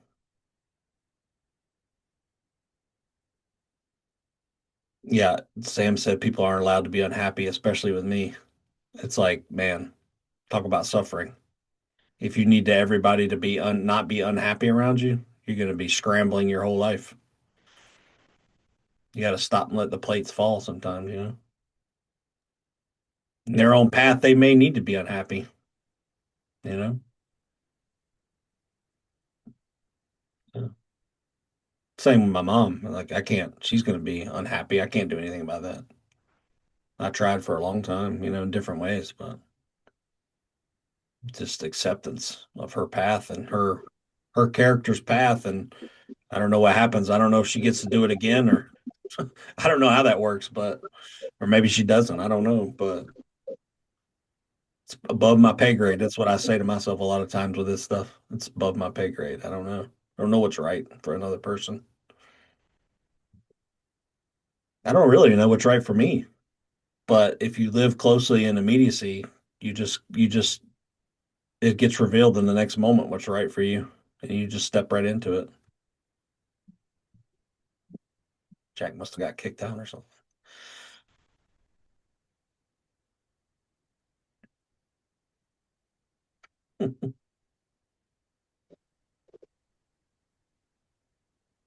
Cool.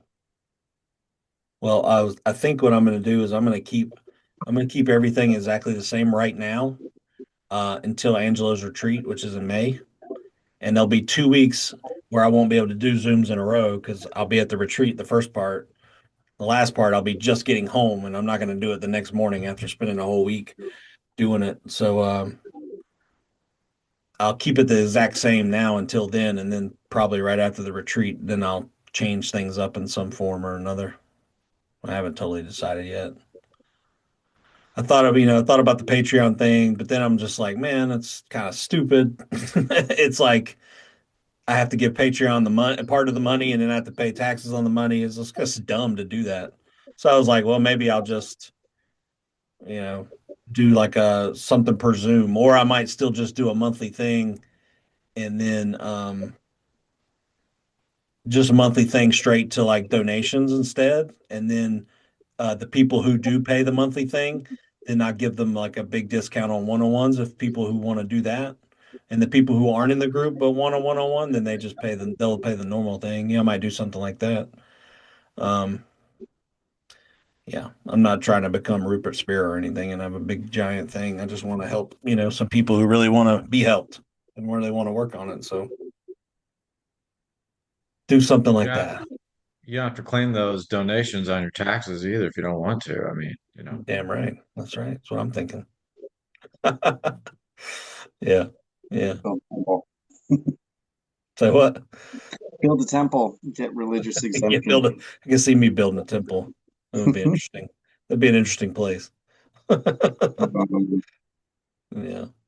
Oh, Yeah. Yeah. Yeah. Good. sorry, I'm so bad with all the buttons and interacting, especially on my phone. It just falls over all the time, and then I lock myself out of the Zoom meeting. So, Oh yeah. I saw you just need to get back in. yeah, right? Yeah, I totally was like, how do I get? I was kind of one of the things. I don't know why it kept coming up, but it's almost like I'm clocking like a background thing, especially with the people who feel the need to you almost feel responsible for other people's like emotions and reactions, and people are always trying to coerce you with like, you've made me upset. There's a TED talk by a guy named David Deutsch Mm. on explanations, and it's just so interesting. And if you can get your head around that like 20-minute talk, you just you can just see behind everyone's judgment whatever cultural belief has been uploaded into them. Oh yeah. And then so then Can you post that link in the group? cool, yeah, for sure. Yeah, I'll do that. find it. It'll take me a few minutes. Yeah, But just whenever. Yeah, that's fine. so I have a kind of a guy who came into my life, was real friendly, and then just got like real sort of like manipulative and just offloading stuff and expecting me to do all this, and like my people pleasing nature was really exposed there. Yeah. He had this idea that like, he was like, oh, neuroscience shows words have power, and that is kind of true, but he didn't really clock that like neuroscience shows the meaning you ascribe to words have power. Like Right. that's when it's in your head. And if Mhm. he believed that words have power, then anytime someone said shit he didn't like and he would get really emotional, Yeah. it was all you. You had to change. Right. And Yeah. and if you take on the idea that like, no, the meaning I give everything is the power that's making me feel this stuff, then it's on me to just Mhm. sort of like, okay, what cultural program has been uploaded that's making me judge this in this way? Yeah. And I thought like that's like a huge picking up on that. Like now I'm noticing it all the time, and I'm so tired of like people pleasing that I'm just Yeah. like, yeah, Just think of that's that one bullshit. belief, what that one belief does. That Yeah, one belief that he has that words have power. Every yeah, relationship, every interaction he has, is an assault on his person if he doesn't like the even words. at a guy at the gas station behind the counter says something he doesn't like about something, he has Yeah, to be offended because of that belief. yeah. And so there's this this brought up like a little quote that I heard that is putting the David Deutsch together, having the conversation with that guy, and then this little quote about like the world is full of thorns and you're walking barefoot. What are you Yeah. going to do? Are you going to cover the world in leather, or are you just going to cover your feet in leather and keep on going? Yeah. And it's like recognizing when you're dealing with someone who thinks that the world has to be covered in leather so they can run around barefoot versus dealing with like a human who's just like, oh, okay, I'm pretty sure this is all me, Yeah. and doing your I best. can't I can't imagine walking around the world being offended all the time. It's crazy. How exhausting that must be. Yeah, I went and traveled for like 10 years and was working in other countries with lots of construction guys and stuff. So everyone's screaming and yelling and all the time, but nothing really gets to you. And I came back to Vancouver Island, which is like, it's like a fenced city. It was really unsettling for like the last like 5 years to realize how like censored I had to be, just Oh yeah. because like nobody ever considers their own beliefs or their own culture or their own interpretation. It's just like I have feelings, I don't like them. Fuck you, change. Yeah. Yeah, And mhm, it's ultimate hypocrisy too, because what about the other person's feelings? yeah, They say, "Oh, your feelings don't matter because my feelings are offended. mhm, So my beliefs are more important than yours, and my feelings are more important than yours." It's like the ultimate hypocrisy. yeah. But I'll definitely. Do you want me to? I'll drop the link into the Telegram, Yeah, or that's what I meant. The okay, Telegram, just so everybody can watch it if they want. yeah. It's like it's not spiritual, but I don't know why, but the way a lot of people were talking in this last bit of the Zoom, kind of it just kept coming in. So Yeah. I'm not going to try and figure it out. I'll just throw it Oh out. yeah. Anything like that that is good, that feels like something good about beliefs or whatever, drop it in the Telegram. Anybody. It's great. Yeah, it's like he has a book called The Beginning of Infinity, which fleshes out that video, which is so good for just being like you. What I would prefer people to do is to if they see something they like and they want to put it in the group, drop it in there, but then say why, say how it affects you personally, so I know where you're coming from. Just don't drop 10 YouTube videos of a non-dual teacher somewhere. That's it's like I don't know who that person is, or you know, the stuff that I put in there because I think it's really good and I think the person's really clear, or I think the quote's a really clear quote, and I don't randomly put stuff in there either.